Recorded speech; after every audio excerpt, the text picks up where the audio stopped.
Mga langga, dinner muna tayo bago uwi ng bahay. So, andito tayo sa Peking. Peking ba yan? Chinese restaurant. Mayroon silang sizzling. Sizzling ang gusto ko dyan eh.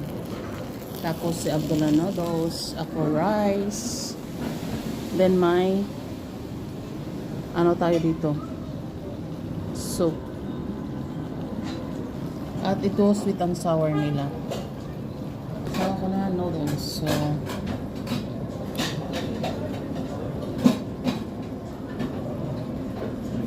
may steam wonton tayo dito. Soup tayo na wonton. O, diba? Dahil gutom sila sa kakalaro. Yan. May spicy sila dyan.